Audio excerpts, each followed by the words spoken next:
Biggest bully. JBL. JBL. JBL. JBL was, I always considered JBL to be a walking home entertainment center.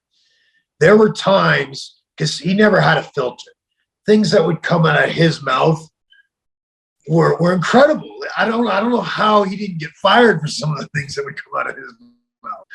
And but it was funny. There were times where you could tell it was one of those days that JBL was spot on.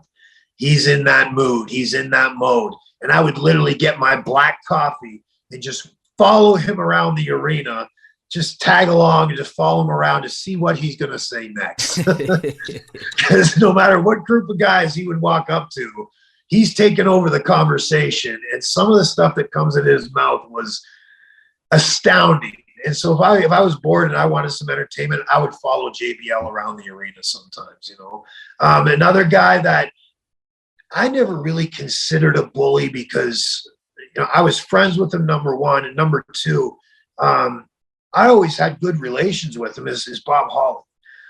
Bob Hawley was, to me, an old school guy. He was an old school wrestler. What a lot of the new guys that were coming in were considering what Bob Hawley did being bullying.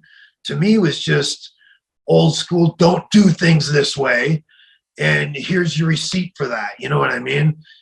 To me, that wasn't really bullying. That was, now I have heard stories where he took it a little too far. Maybe I don't know how true those stories were, but I had, it could have been just the talent, because I know a lot of talent. It seemed that there was a period of a year or two where new guys were coming in from just being new to the industry. And it seemed like these guys took stuff that was so common and so normal in professional wrestling. They took it as bullying. There was a change in mentality of the new humans that were coming into the industry around that time. And I think Bill Demott fell victim to that same change in mentality. It was all of a sudden like you make a guy do 500 Hindu squats because he wants to break into the business. And he's already told his coach, I want to be the best in the business. I want to make it. Well, here's what you got to do. And it seems like when you start pushing guys too hard, there was no manliness to it anymore. It was like, oh, I threw up when I squatted. They're abusing me. That's just too much. You shouldn't have to push a human that much. And it seemed there the whining became common in wrestling from the new guys coming up. And so I think when we talk about bullying, I would say JBL, definitely a locker room bully, but, in an entertaining way for the most part. I've heard stories where it went a little beyond entertainment. Bob Hawley, I never really experienced it. I have heard the story, so I can't say, yay or nay to Bob Hawley. But with Bill Demott, I think he really fell victim to a change in the people coming into the industry, the mentality they had. It was a lot softer mentality. You weren't creating wrestling men anymore. It felt like the guys coming in were, oh, I sprained my ankle. I got to take 6 weeks off now. We used to work every night on sprained ankles. It was something you just had to do.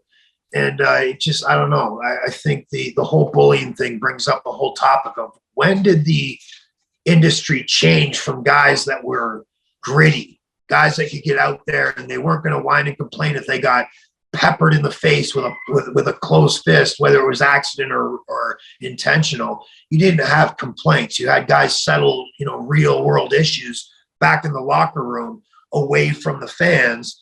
And it was more of it just felt more of a manly industry.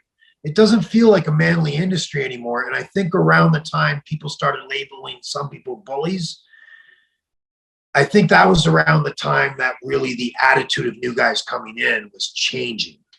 Are you saying that the Young Bucks are not manly? Yeah. Yeah. I mean, there are some of them that don't even know which restroom to use.